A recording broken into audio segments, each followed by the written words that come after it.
خوشاله ژوند دا هغه څه دي چې تاسو ته معلومه ده چې خلک یې ترلاسه کولو لپاره څومره هڅې او زیار باسي.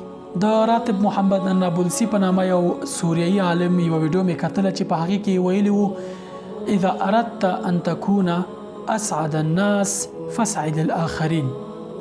که غواړې چې د دنیا تر ټولو خوشاله انسان شي نور خوشاله که. څومره اسانه لار ده.